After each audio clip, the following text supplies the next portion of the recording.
Welcome to Nightmare Nate's Nighttime Showcase.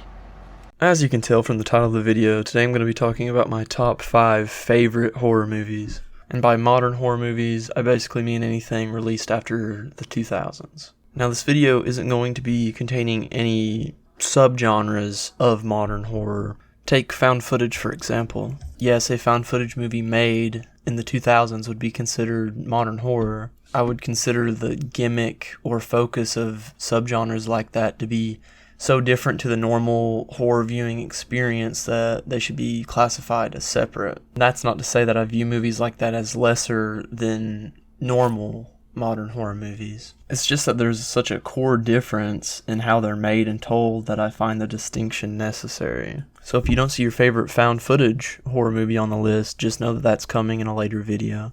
Now, to give you some kind of a background on how I think about horror movies, I'm a horror fan for horror's sake. So basically, the more horrified I am by the movie, how effective the horror works on me, the more I usually like it. And I would classify a horror movie in general as the purpose of the movie is to cause horror in you. And that by definition is fear, disgust, and shock. There are movies that would definitionally be described as horror movies that I wouldn't consider horror movies because the intent of the movie isn't to horrify you. I would just consider those movies with horror elements in them, but it's obvious that the focus is different. That is not to say that movies like that are bad as movies. They just so happen to be bad at scaring you. And to be abundantly clear, horror is subjective. Based on your own personal fears, things will just naturally end up being more effective towards you. But one of the reasons that I love horror is that a good horror film can make something that you never even considered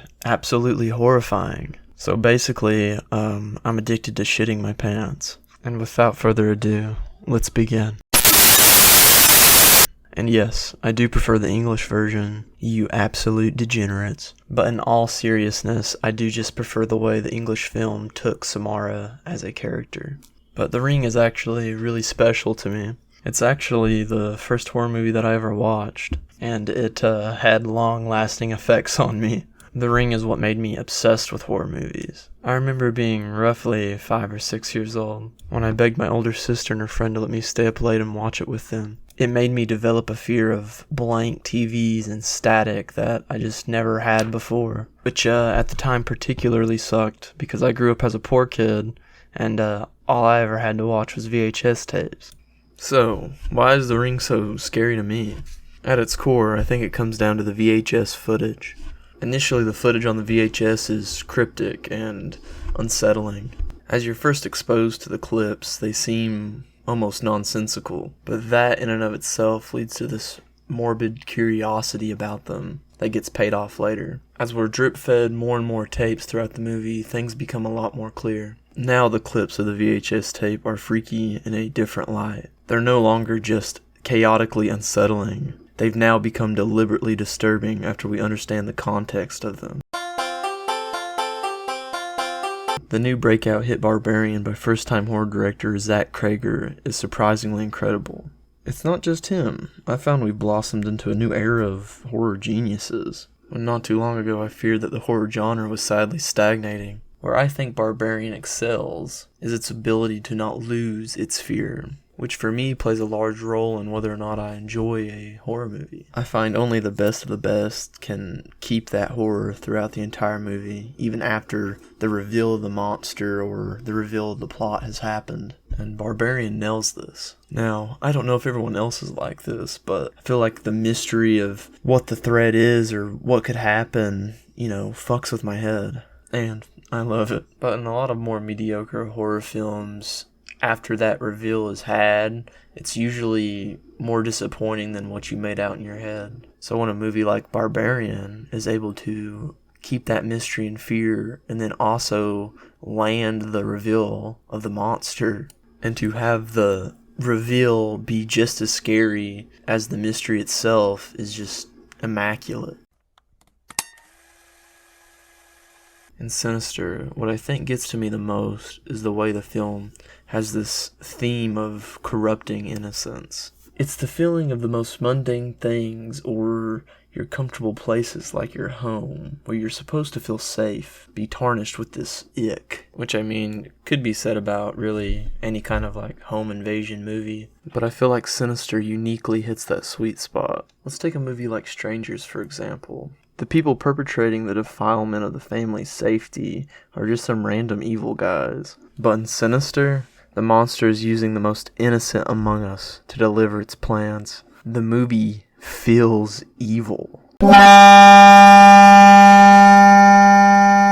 Hereditary. Now, I know this is going to sound like a cop-out, but I just feel like it is so well known and like so much so that it's almost a meme that I don't even feel like there's much that I could add to it that somebody else hasn't already explained better. But because the film has become so popular and is so well known for its horror acclaims, I want to take this time to rant about how the opinion of the film has evolved through its fame. Now, I am under the viewpoint that the majority of the hate that you see for this movie is purely contrarian. I think, like with everything where this movie was so overtly praised, it led to people wanting to just be different. So now there's a whole wave of people saying how much they hate Hereditary. Not saying that you can't have valid criticisms, I don't think any movie is perfect, but to deny that Hereditary isn't at the least a well put together movie is dishonest. Me, and I think the majority of the population, the movie is one of the most effective horror movies I have ever watched. And the unique thing about Hereditary, and one of the reasons I fell so in love with it,